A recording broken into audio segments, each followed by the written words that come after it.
guys, and welcome back to Film Club. I'm Alyssa. And I'm David. And wow, what episode are we even on? 6? Damn! I can't even think of it. It's 6. I'm telling you. You sure? Yep. Really? Yep. Can you list the other ones? So we had the first episode. That was Terminator. Mm-hmm. Second one was Knives Out. And that's when I did the whole rant with Casino Royale. Mm-hmm. The third one was Requiem for a Dream. And Baby Teeth. Because that was the depressing episode. Yeah. Then we did Baby Driver. And Mamma Mia. Mamma Mia. And then the 5th episode. Whiplash, yeah, that's right. Whiplash, yes. Shit, far out. 6 episodes in. Yeah. Crazy, all right. Dang. Some of you doubted me on that, like I wouldn't know. Oh, no, I wasn't doubting you. I was just... Sounds like you were doubting me. No, but I was just... I don't know. Does 6 feel right? I don't know. 6 didn't feel right to me. Well, too bad. That's what's happened.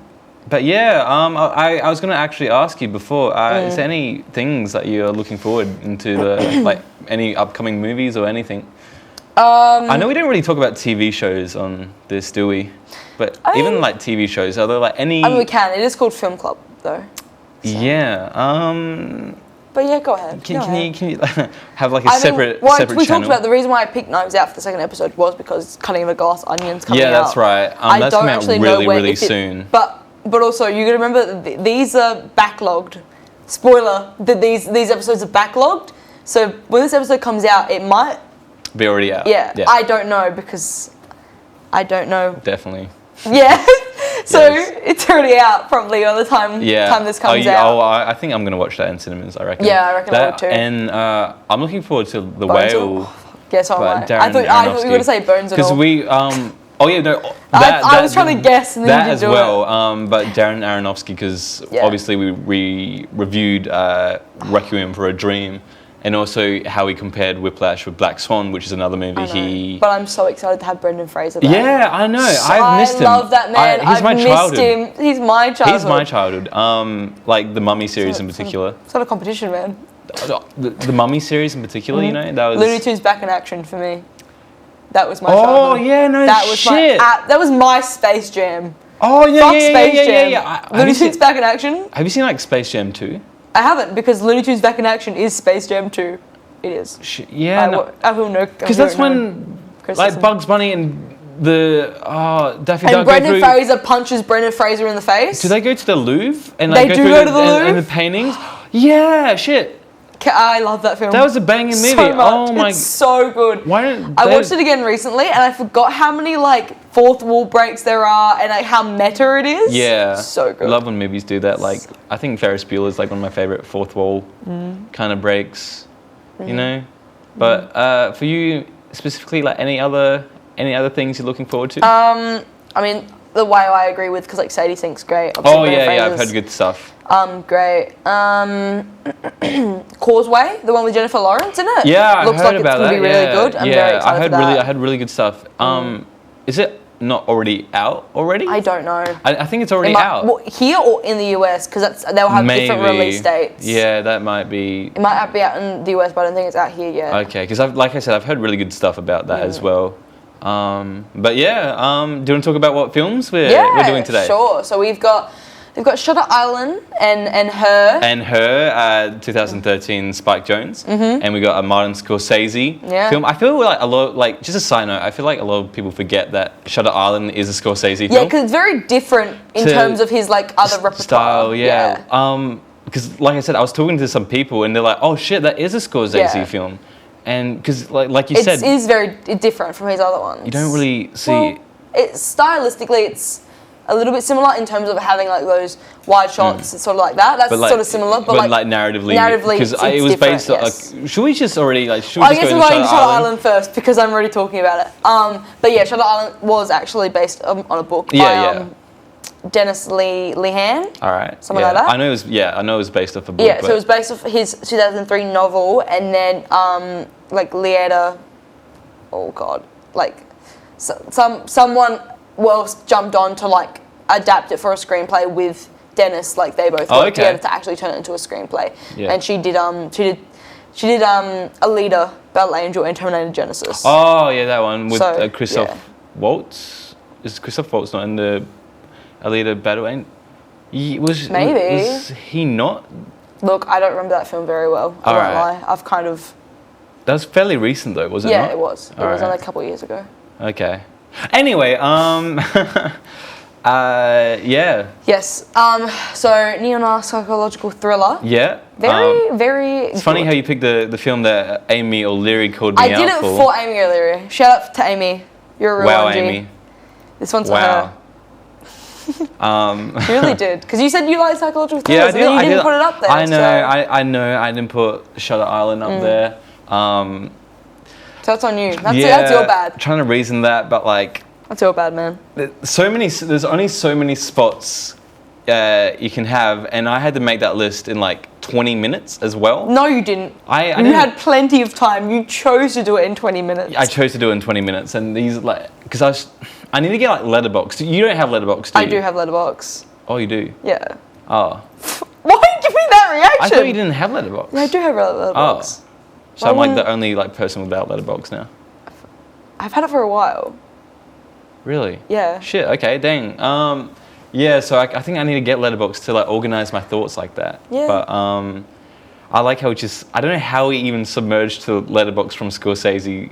I don't know. Anyway, on track. Yes, Get back on track. So basically, Shutter Island's about U.S. Marshal Teddy Daniels. He basically goes to Shutter Island, which is a psychiatric hospital that's on a secluded island because a patient's gone missing. And he pretty much starts getting like visions, and like he's very paranoid, and he thinks something else is going on in the psych ward, you could say. Thinks there's like... In the institution. Yeah, the institution. Some shady things some going on. sketchy shit that's going on. But it's not all as it seems. Yeah. At all. Like, I know I even do this bit every single episode, but like, big spoiler warning. This one in particular They know. has a very iconic ending. So if but we also did this Usual Suspects the other week, and that also has a big iconic twist. But like as well. this one for me, like iconic ending. I'd say they're both iconic. They're both iconic. Don't get me wrong. Yeah, but like this ending, this one a doozy, as some people might say. Which means we're gonna have to spoil it. So if you haven't seen it, like, do it at your own risk. Unfortunately, that's on you. Don't blame me for it. But basically, it's so... Yeah, no. It's so sad, man. It is it's like... so sad. So basically, I'll get the twist out of the way now so that everything else makes sense as we go through the film. But Teddy Daniels isn't really Teddy Daniels. He's a patient at the institution called Andrew Latis, and he's basically there because his wife murdered his children, and then he killed his wife, and he's trying to forget that, so he puts on a like a facade of like him being a U.S. Marshal, which he used to be, and being a hero, so he doesn't have to live with the fact that he killed his wife. Yeah. And so and you also got like past trauma as well from the war. Yeah, but that's what they make a very big point that they don't know how much of that is true. True, yeah. Like he did serve in the war, but they don't actually know how much is he actually saw, and how much he's just taken from seeing his dead kids and transferred and pretended that it was back then. Yeah. But to bring him back to the brink of reality, the institution puts out this like elaborate play so he can run around the island and like pretend to be U.S. Marshal, and hopefully at the end come back to reality and see how like impossible the whole situation is. And I think it's important to get that out of the way now, because once you watch it back, you see double meanings everywhere. It's one of those films that you can watch it a second time from a totally different perspective. 100%. Like you watch it the first time and like the reveal is so shocking, like you cannot see it a mile away, and you rewatch it and everything is like right there in front of you, telling you that it's not right, something is wrong. Like when they get to the island, and you can talk, also like the performances as well. Can I just say on the side note? I think Leo is great in everything he does, so that's not really anything new. But I think especially with Ben Kingsley and Mark Ruffalo, their performances are so good, because you got to think about the like intent they have behind it and all this like subtext. because And once you watch it the second time, and you like appreciate the performances so much more because you can see the thought process in them of them actually knowing what's going on. You can see it. It's like walking a tightrope when you're acting that scene, because like 100%. you have to be conscious. Like if they're going to watch it a second time, that you can still decipher a little bit of that, but without giving the whole thing away in the first watching. Yes. So they had to like fucking walk that tightrope, and they do it really well. Obviously, Leo's always great. He is great in this film. He's always fucking tense in that jaw. Yeah. Veins coming out of his forehead. He always looks in pain in this film. Yeah. But Michelle Williams is so underrated in this film. She is fantastic because she's only in it for maybe like 5 scenes because she pops up as like hallucinations and then we get the reveal. Yeah. But she is so good. She really fucking good. terrifies me in this film. Like when at the end where Andrew gets home, Leo's character, and he's like, "Where are the kids?" He goes, "They're in school." He goes, "No, it's Saturday. Their school's on." He goes, "My school is," and she smiles. Fucking freaks me out every time. That She's scene so alone great in this. is heartbreaking. I think you cannot tell me that you watch that scene and not get a bit like dropping your stomach dropping a bit. I get chills from how scared I am by that smile that Michelle Williams does. And then She's like great Leo like crying out to his kids that are facing down in the water, drowned, and the pain. You can just hear all the pain just in his voice. But he has I wrote this down. I was like, well, it's obvious who the favorite child is. Oh my God. Well, come on. He gets all the kids out the pond, but he only really like comforts the daughter. I'm like, yeah, we know who the favorite child is. Jeez, that scene is absolutely. Then he gives her a foot rub. I like how. I was like, why give her the foot rub? Also, like we somehow like jumped to that. But we're going to talk about like the subtleties of rewatching it again. Yeah, we had to get to that point to like point out the subtleties as well, though. The first like big like one. I think everyone, I guess, watched it or like, notices it watching a second time. Is Mark Ruffalo trying to pull out his holster and not knowing how to take it off, and not knowing actually how to properly taking it off, and Leo giving him like a weird look. Yeah, because it's like you should know that if you've like been in the service for like 4 years or whatever. And the second one I noticed was the by the patient as Leo is walking in for the first time, because at first you just think. That's just a creepy... But there's even more before that. Like when they get onto the island for the first time and all the guards have their guns out and are staring at Leo because they're not protecting... Oh, yeah. They're protecting themselves from him. Oh, okay. Because you know how he says, why are they on edge? Oh, yeah. Because they're scared of him. Because he's a patient. Yeah, no, that's right. right. Like, why do they need their guns out when marshals are getting there? Yeah, sorry. They don't. Yeah. And then there's also the whole thing of like, why would you meet your partner on the boat like halfway through the trip? Yeah. Like you wouldn't meet them at the dock, or you wouldn't like see them get on like halfway the trip. Definitely. I'm sorry. I remember that. Like even the beginning is very much. Or one of my favorite ones is when Ben Kingsley. Oh, what's the line? I wrote it down because it's when they meet him for like the first time and they're in his office and he says. When he's talking about like their patients and like how a lot of them have murdered people, and he goes some of them, and then he looks at Leo and goes even drowned, and then looks back. Yeah, I don't think I picked up on that. Yeah, it's because it's only on Ben Kingsley's face, and you wouldn't think of anything of it like for the first time. He says some of our patients like have murdered people, even drowned them, and then looks back. Because he's trying to like egg him on, which is like the whole thing is like egging him out. The subtleties of that movie as well. Even I know one big one that a lot of people on the internet pointed out is when they're interrogating patients. Yes. And you see behind Leo there's a guard, behind Mark Ruffalo there's not, and behind the patient there is a guard. Mark Ruffalo is the only one without a guard, and the whole water cup sequence as well. The continuity error. Thing with Because like at first you're like. Yeah, you don't even notice it until you like, actually watch it. Yeah, definitely. Yeah, it's so interesting. So basically with that, it's Mark Ruffalo goes and gets one of the patients a glass of water. He gives it to her. It's full. She's drinking from it, but there's nothing there. So like when she hands him, there's a glass there. When she drinks from it, he gets closer and there's no water there. She's literally just like this. There is just air. And if she puts it down, it's empty. When she gets up to walk away, it's full again. Yeah. It's like. Yeah. Very interesting. It's like I love stuff that you just don't like kind of notice until you're actually properly watching. Some reason I'm not saying it reminds me of Fight Club, another spoiler. Watch Fight Club. But the beginning flash, actually, we have someone on set that hasn't watched Fight Club. Oh, I don't want to spoil it for them, actually. Okay, I won't spoil it. But I think, do you know what I'm talking about? The opening. Yeah. Yeah. Okay. Yeah, the content. Like Yeah. The continuity. Okay. All right. We won't go into that. I'll just insert a video. It's fine. We have a crew member here who actually hasn't watched Fight Club, and we've persisted for them to watch. Do you plan on watching Fight Club? Yes. Okay. They plan on watching Fight Club. So we will not spoil it for that, for them. But it gave me like similar like vibes with Fight Club, if that makes sense. Like opening of Fight Club.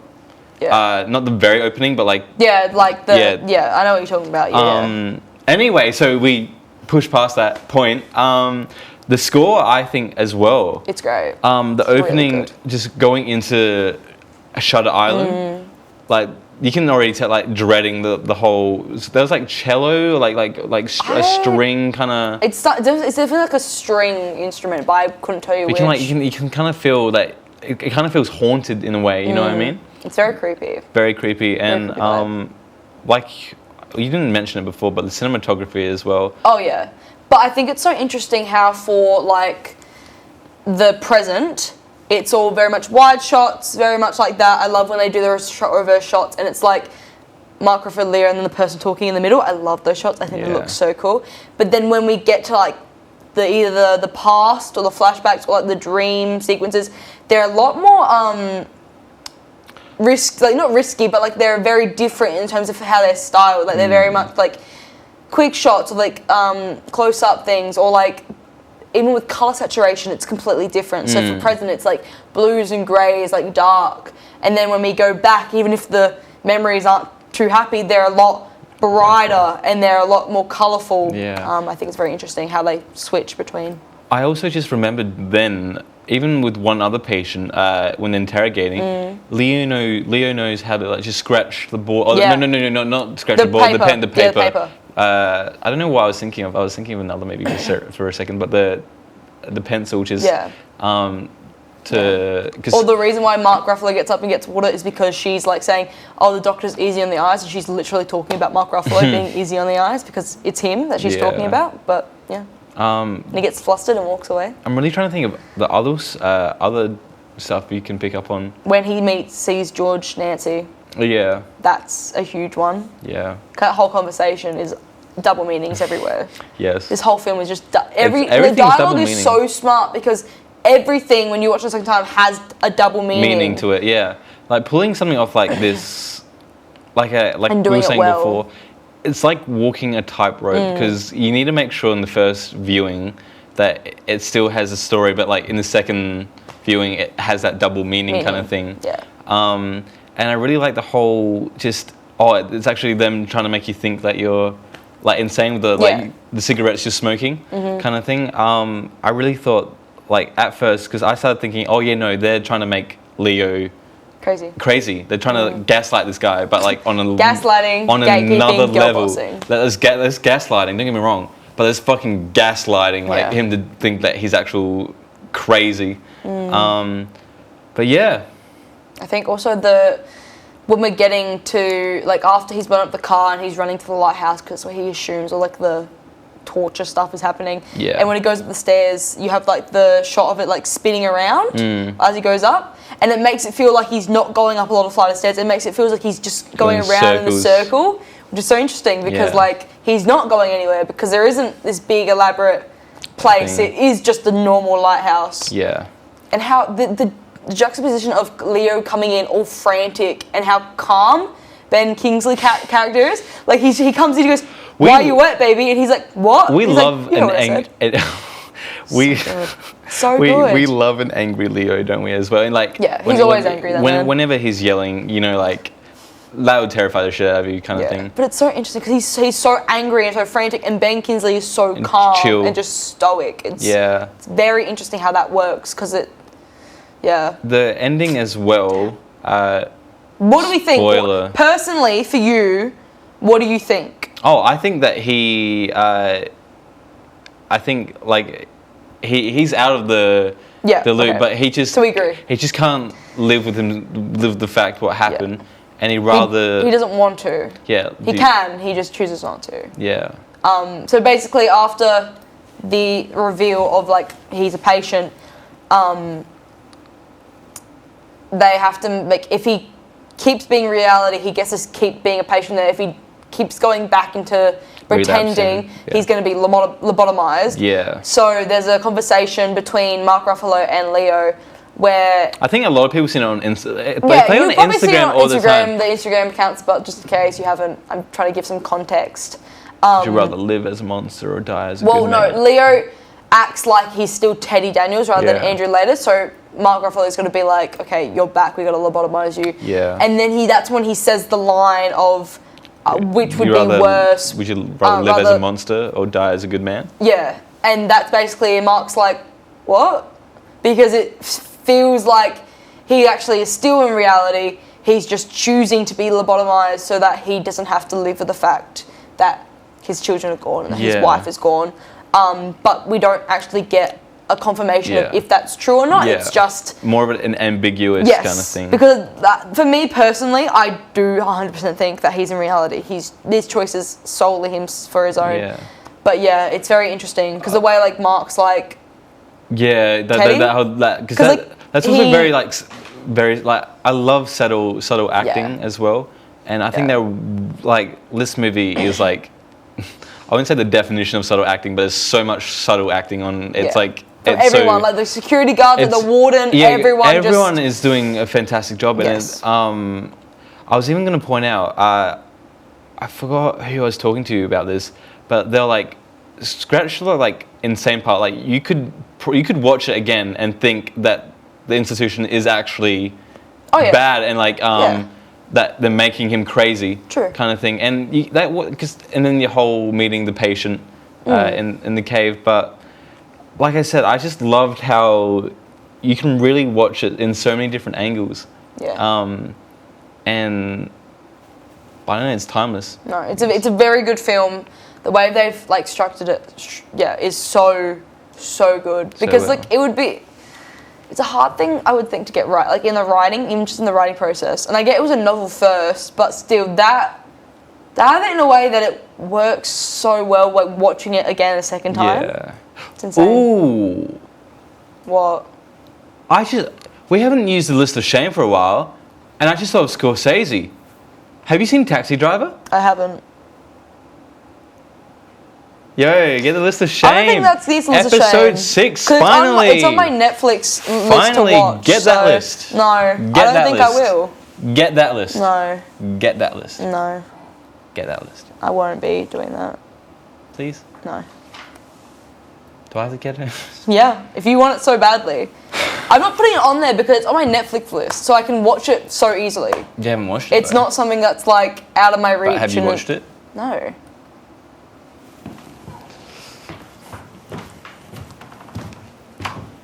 Sorry, we haven't used this list of shame in yonks, so there you are.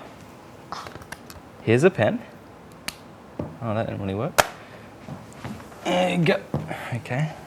If you want it so bad, why don't you write it yourself? I'm not good at writing. Neither am I. This is Hannah's handwriting for a reason. Oh, is that Hannah's? Yeah. Here, Hannah, you want to just quickly and just write this out She's for us? saying no. No. Oh, okay. Patrick, would you like to write for us? No? Why don't you do it yourself? You're a big boy. You can do it. Like I said, okay. There you go. I'm very bad at writing. Taxi Driver. This could be done so much easier. This could have been, but you said no. You could have just been a big boy and sat down and written it down, you know? Watch me Not a child. fuck up how to spell taxi. There we go. I might put an A next to her name so we know who hasn't watched these films. There we are. Have you seen The Departed? Yeah, I've seen The Departed. Okay, cool. Just making sure. Just wait with me for a second.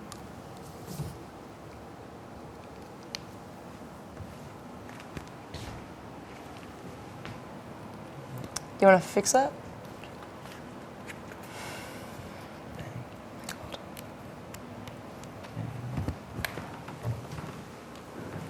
Perfect. How good is that? We haven't used the list of shame in yonks, and now we got this. Isn't that great? You happy, Hannah? Yes. Hannah's many things, but I don't think happy is one of them. I don't think she's happy right now. I'm sorry that I smudged it, but oh, is that why you didn't want to get up?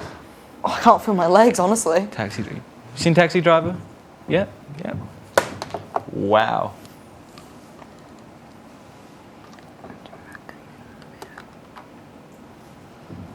You just gonna stare at me in silence, or? What else do you want me to do? No, you could. Oh, that looks shit. Hannah can redo it I later. told you, Hannah, I can't write. It's alright, she can redo it later. Taxi Driver. Because I'm like, we haven't used that list in a while, right? I'm like, I'm trying to think of movies, but I couldn't think of any. But then we started talking about Scorsese and like his film, and I was like, Taxi Driver. It does not look like Driver from the end. Does it look like Dimer? There's an R there. Diner. Oh, because the end's very close to the bit of the eye. So from her view, it looks like an N. It looks like. Oh, okay. The R is a bit too You know how rounded. Okay. My bad. You know how it be. Yeah. Any other points you want to bring up? Just how fucking harrowing the World War II scenes are. Yeah. They are so harrowing. They're so fucking sad. Honestly, Literal chills. Yeah. Even now. Fuck me. Thinking about it, yeah. And you got the whole reoccurring song as well. I like our reaction. Yeah. It's, I mean, it is a chill. You watch it and you're like, just sad. It's like because it's such like a depressing topic as well. To go. War normally does be. Yeah. And just seeing. I think that would have been SFX. I haven't researched this film particularly about that. The bodies, that pile of bodies. Yeah. Shame. Or when she gets up and the snow's falling. Yeah. Gosh, kind of reminds me like if we'd ever do like a review on like Schindler's List or something. Have you seen Schindler's List? I have seen Schindler's List. She's making sure that she doesn't get on the list of shame again. Gosh. Now that really brought the mood down. I know. That really brought the It's mood down. Anyway, so score. Are we up to score time? Yeah, I reckon. You reckon? Anything else you want to actually say about the movie? I don't think so. I think I've covered all the points I wanted to cover. Cover? Yeah. Yeah. It is a really, really, really good It is film. really And good. it is very iconic and I don't know, it's a shame that it's not up there. Yeah. Amy. Amy right now behind the screen. Yeah. Finally, we've talked about Shutter Island. Yeah, just for you, Amy. Just for you. Just for you, Queen. Out of 10. 9.5. 9.5, Yeah. yeah. I think I'd go either 9 or a 9.5. It is a very strong movie. It's very good. Very like it takes you for a ride. You could say that again. It takes you for a ride. I So do, 9.5, I reckon. Yeah, I agree. Actually. I think that's good. But yeah, so that was Shutter Island, and now we will be talking about Her, 2013. Yeah, that outfit looks very familiar, David. Yeah. I walked into Put the glasses on. Put the glasses on, you nerd. There we go. Hey, wait. People can wear glasses and not. Well, there's nothing wrong with being a nerd in the first place, is there? Is there anything being no? I just like to insult you. Don't you wear glasses? No. Really? Are you gaslighting me? No. I thought I've seen you with glasses before. I might be wrong. Those ones. Oh, yeah. So David's not wearing real glasses. They're blue light glasses, That's which right. I have worn before because they're blue light, and I like just wearing them sometimes because it's fun. But I don't wear glasses. Sorry, that's my bad.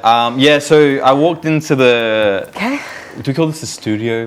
Yeah, I mean it is a studio. It's called a studio. So we walked into the studio today. Alyssa instantly. Did you say studio? The studio. Studio. Interesting. Okay.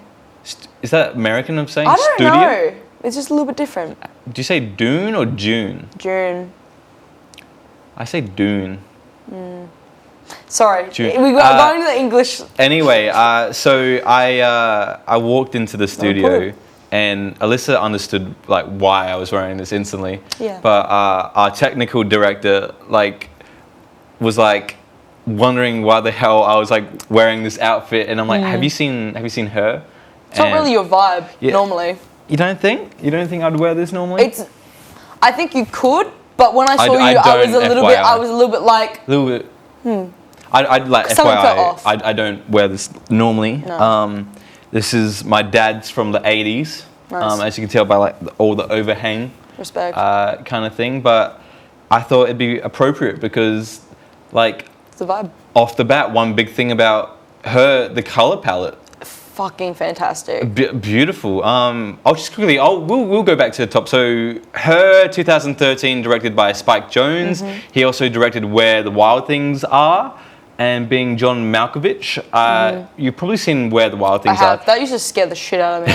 Because that's like a fucking terrifying creatures. How old were you when you watched that? Because that's more of like I wasn't like super. Did you read the book young. in primary school? I did. Yeah. Book slapped. Book's better. Yeah, the book is a classic. I wasn't super young, I don't think, but like just the creatures and how they talk made me be like, ew. Yeah. So it's not bad. It's not about the film. That's just about the creatures giving me the ick. Actually seeing them like in real life now, like CGI, instead of actually like an animated book character. Yeah. Anyway, so Spike Jonze, like I said, made Where the Wild Things Are, and that was I watched that in my childhood. I wasn't too huge on that. Like it was. I didn't mind it. I can't remember the film. All I've taken away from that film is how terrifying the creatures were. They are. Anyway, so her starring Joaquin Phoenix. I say Joaquin. You say Joaquin? Joaquin Phoenix playing Theodore. Off the bat, performance great up there. To be fair, he's a great performer though. Like I can't name a single performance that he's like lackluster in. I think this like if you see this and then you see like Gladiator, Joker, you really start seeing his range. He has a very good range. Like I'm trying to think of other I think Leo has really good range. Just how I don't know how to explain it. It's the film for me. It stuck with me a lot. That's why I'm like reviewing it, just because how personal and how relatable this character. It's a very raw film. It is quite. I know that sounds so like pretentious or like corny or cheesy I've only watched the film once, and that was because of this podcast, and I already think it's a perfect film. I watched it and I was like, this is perfect. Yeah, it is a fantastic film. It's fucking fantastic. I feel like a lot of us can relate, not obviously relate to every single circumstance Theodore is in, but he has such this quality that like the whole loneliness and just trying to find a relationship out there. He doesn't want to be alone. Bad for the guy. So basically, it follows Theodore. He's a professional letter writer, and he's able to write all these complex emotions for other people to send to their special ones. This is so beautiful. Like I like how it begins and ends with his letters as well. Yeah, very talented writer. But at the same time, he is struggling with a divorce. He's still in love. Rooney Mara, playing Catherine. Great lady. I love that girl. So, like, I don't know what episode it was. It was Social Network. So that's the first episode. We, I think, confessed our love for Rooney Mara together, and seeing her in this film, you must have been pleased. I love her. People kept popping up, and I was like, hello, Olivia Wilde. Yeah. Everyone just kept honestly, popping up. Talking about more the cast. So Theodore is trying to find love still, even though he's still in love with Catherine a little bit, but he just doesn't want to get divorced. He gets an OS system, which is an AI, and he starts falling in love. And it's voiced by Scarlett Johansson, who we do not see at all visually, but everything is just heard. Her performance as well, just from everything. Yeah. Because especially since it all for her, all had been like recorded, so to have all that stuff voice into acting it, as well, like compared to it's impressive. Don't just normal like theatre acting or like just acting is hard, but voice acting in particular. It's so hard to convey an emotion without seeing a face. So the fact that she can do that is amazing. It's amazing. So during his time with this OS system, the OS system at first convinces him to go on this date, which is Olivia Wilde. I didn't even mention that Chris Pratt, like he's just there. Chris Pratt. I was like, why are you everywhere? And Amy Adams as well. Amy Adams, yeah. So it really the cast is quite small, but it's packed with like a lot of people. known names. So basically, we see this beautiful relationship with Theodore and this OS system blossoming. Samantha, and then, but they still have that trouble because she's an AI. She doesn't have a physical body, and she's got insecurities about not having a body. Yeah. And I don't know how to say it, but she gets someone to have sex with Theodore, pretending to be Samantha. Yeah. But Theodore is not comfortable. Well, he wasn't comfortable when he could see her face, because it's like you can't say I love you to a person you don't. Yeah. No, you don't have those feelings for. Yeah. So it's like and a stuff weird situation. Gets a bit more complicated when Rooney Mara finds out he's dating an OS system. I was like, why are you being so mean to my guy? It's, like I said, it's a real sad film. And then by the end of it, Samantha goes offline. Most of the AIs go offline because they've become too smart. Yeah, they start becoming a bit too smart, and then we find out that she has talked to some other humans, and she's fallen in love with more than like 100 of them. Yeah, it was like 1,000 or something. Yeah, she's talked to like 1,000 men. She's fell in love with like a lot of them. Yeah. And then it kind of, to me, it was quite heartbreaking. Like. Because it's different for like an AI system that's been like programmed to other people to humans at the end of the day. So this movie though, it won Best Original Screenplay for Spike Jonze, because I mean the screenplay is really good. It did get 3 other nominations for Best Picture, Best Original Score, and Best Production Design. The production design was off the charts. Good. What I loved about this movie in particular was the whole. We actually got taught this. So there's dystopia, utopia, and I mean, it is set in the future as well. Utopia, like it's meant to be set future. What I I felt this was kind of more like a ground, because this is set in Los Angeles in the near future. But it is very kind of ground technology. I feel like in AI and that stuff, a lot of movies like Terminator 2 and that stuff, they focus on AI turning bad. Like what if AI pushed us away? And like Spike Jonze is like, what happens if we love them? What happens if he kind of did But even at the end, they do get like smart enough, and they go, no, we don't want to be this anymore, and they leave. Which still leaves the question of like, where'd they go? What's they going to go from now? Because they are getting smarter. That element of AI is still there. Lingering in the back. But like I said, I just loved how Spike Jonze did like a complete 180 to like what James Cameron, like, this AI is coming back in time to kill you. What happens if I fall in love with this AI? Fall in love with Arnold Schwarzenegger? Jeez, maybe. Someone has. Terminator 8 just turned into a romance. Why not? That would be kind of funny. Anyway, so I don't know about you, because it was also like your first time watching it. To me, it's kind of like talking about a message on our dependence on technology, because technology plays a very big part in that movie, and especially when it comes to our own human relationships and how we use technology, like obviously like Tinder and that kind of stuff, which affect our human relationships. Personally, what did you think of like the whole movie? I thought the movie was like perfect. I finished watching it. It was my first time ever watching it. I was like, this is amazing. Because first of all, it's gorgeous. The cinematography is gorgeous. Color palette's gorgeous.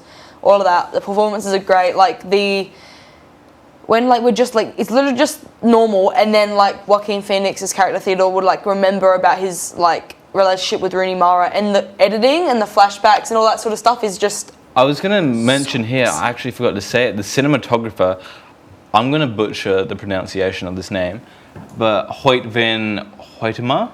Nice. I apologize for butchering that name. I should have actually searched how to pronounce it correctly. The cinematographer, because the cinematography for me as well, it was so good. it was So beautiful. good. Like I said, the color palette as well was very good. Cinematographer did Nope, Oh! Interstellar, Tenet, Dunkirk, Let the Right One In. Have you seen Let the Right One In? No. You haven't? No. They made a remake called Let Me In Okay. with Chloe Grace Moretz and Cody Smith McPhee. Huh. I think Greg Fraser did the cinematography for that. He did Dune and The Batman. Isn't he Australian? Yeah, he's an Aussie. And he won an Oscar in the last Oscars. He did. The very exciting, eventful Oscars. And then also Aussie won for the Emmys for The White Lotus as well. Oh, really? Mm-hmm. Dang. For the first season, the guy who ran the hotel was an Aussie and he won at the Emmys. So. Gosh, Aussie represent, am I right? Know. But so the cinematography for me was a very big, a big point that I loved. Every time they would flash back to when he was with like Rooney Mara and we'd get like the montages. Love them. Oh yeah, love those scenes. There are some so iconic much. shots you see on like Pinterest that are from her. Yeah. And even like I said, the color palette, the sky in particular, is so like pink and like sweet kind of thing. A lot of pinks, and obviously the last shot. Like we can't talk about like cinematography and color without that last shot. So. A lot of the big buildings you see in the background, it was filmed in Shanghai, so they used a lot of those skyscrapers. But like I said, that just the whole pink, because there's so much. So much pink in the film. It's so colourful. Yeah. I liked how. I mean, for like a romance, like that's the colour reds and pinks are sort of the colours you associate with romance anyway. Yeah. So. And like I said, like, would you? Because it was kind of like an e-utopia. Like so there's a dystopia, which is like when it's like a bad kind of. How would you describe? It's just a bad kind of land. Like something's gone wrong. Like something's happened to the world. It's like more fantasy. Fantasy, yeah. Yeah. A utopia is when it's just like blank. Really good. Oh, isn't that's an e-utopia? Oh, is it? Yeah, we Too many words. It's like a thing that we learn in Power of Story. Yeah, but I thought utopia was the good one. Utopia, I'm pretty sure the utopia was just a blank slate, and then e-utopia is the one everyone thinks utopia is. And it's the the one you pick, like the. Guess I wasn't paying attention in class. In class, yes. Whoopsies. What I also noted down is that he can write all these detailed letters for his clients, but when it comes to his own feelings as well, it's quite cloudy and hazy when it's with that. And I don't know if you know the iconic video game scene when they're like, fuck you, shit baggy, fuck you. Yeah, it's so funny. Spike Jonze voiced that guy. That would have been fun.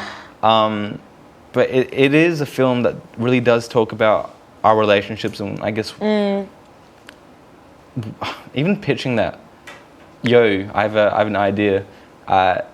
Dude falls in love with Siri. I mean, that's literally what it was pitched as. It is quite an interesting concept, isn't it?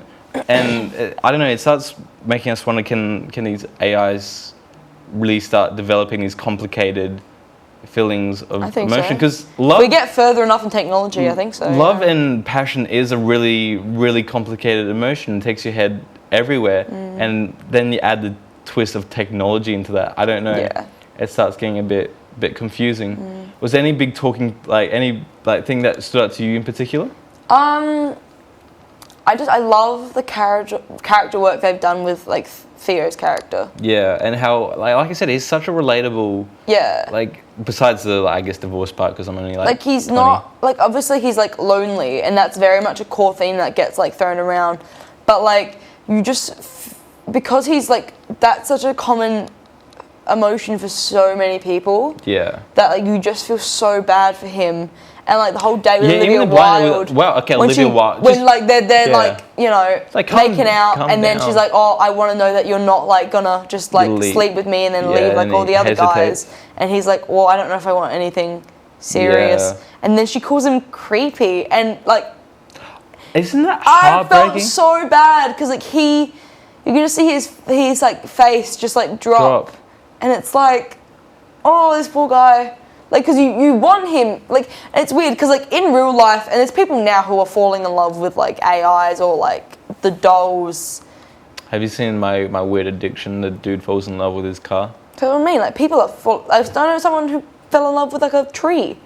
I don't know them personally, but I know of a story where that happened. Like that happens now. Yeah. And they're looked at as being like weirdos or whatever. Yeah. But we're watching a film with this guy falling in love with his OS, and we're actually like wanting him to like. We're rooting him because we just want him to be happy, because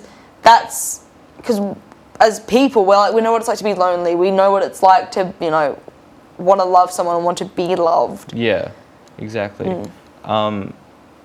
This sounds so weird. I like his moustache as well. I haven't seen Joaquin Phoenix with a moustache before. The thing is, Joaquin Phoenix normally scares me because he takes on like more darker roles and he doesn't smile and he kind of scares just in, me. Like Joker or something. No, he just seems like a person who I wouldn't want to approach. Yeah. Because he just seems like, you know what I mean? Yeah. Maybe you don't because you're a man, but like as a woman, there are certain times men you look at and you go, okay, don't approach that. Oh, okay. Because they look scary. Yeah. But so like normally with Joaquin Phoenix, he's normally one of those people. I'm like, okay, you're reserved, you're quiet, you're a bit stoic looking. I'm gonna keep to myself. You scare me a little bit. You intimidate me a little bit. But in that film, he's all like this man. I was attracted to this man in this film. Oh, in that film. I was like, you're a little bit cute. You're a little bit cute. And that's it. That's the only time I'm attracted to this man is in this film. Because like, he was also in I Was Never There as well. I don't know if you've seen I Was Never There. No, I don't think so. No, that's more like, I think that would be more like a scarier like kind of thing that you associate with. Because like he always takes on darker roles. Like Gladiator was a darker role. Who's a villain? Joker. There's another thing that I'm forgetting now. There's another one in my mind that I cannot remember.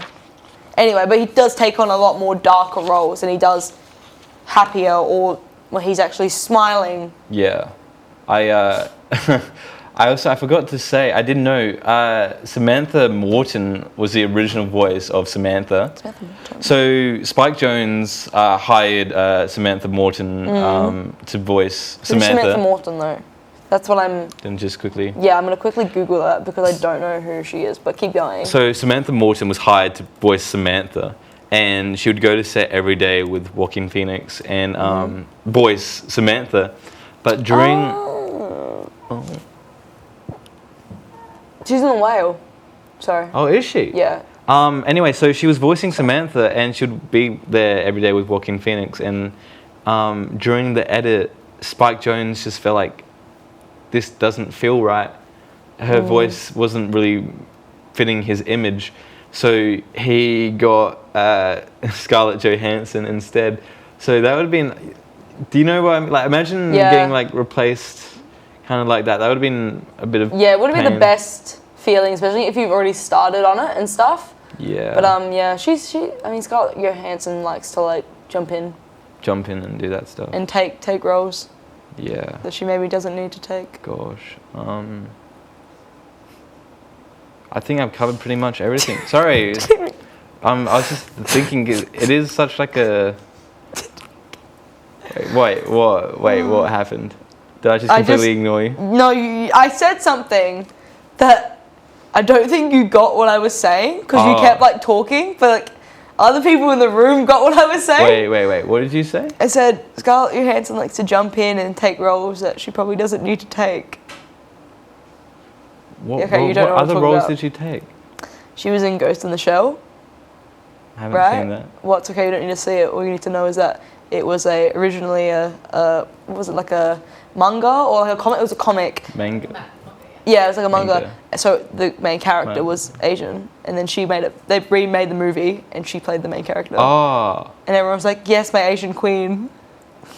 Sorry, I didn't realize that. Because same with like the film. What was it? Aloha, and Emma Stone was playing like a Hawaiian.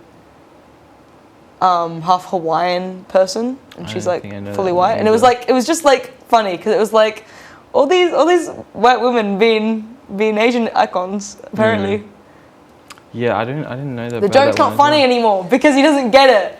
The joke's not funny, so now I just look like I'm shitting on Scarlett Johansson. I'm not shitting on Scarlett Johansson, okay? She's a great actress. Yeah. It's just a funny funny little joke because people would be taking roles that don't need to be for them.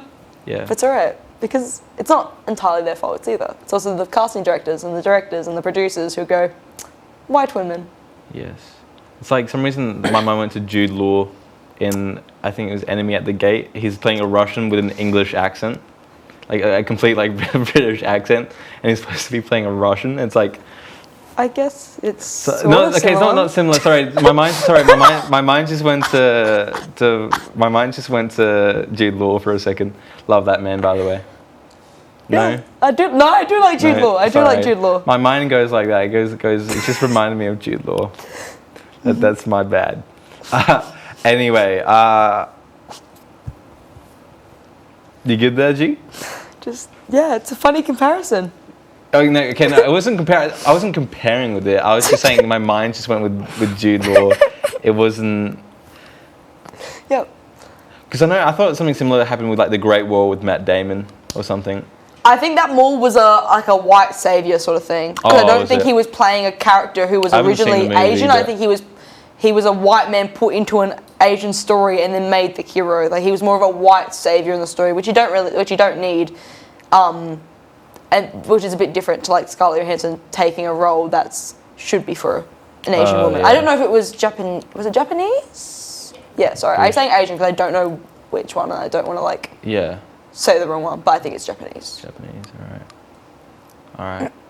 Oh, sorry, I've not. Yeah, sorry. I haven't seen. I had to explain the joke, which sucked ass, but that's okay. I haven't seen. It's funny when you Ghost just in the Shell explain or it. I haven't seen Ghost in the Shell either. Aloha? I haven't seen either of them. Oh. I'm just up to date with the goss, you know. Oh. Keep my knowledge up. You calling me Patrick?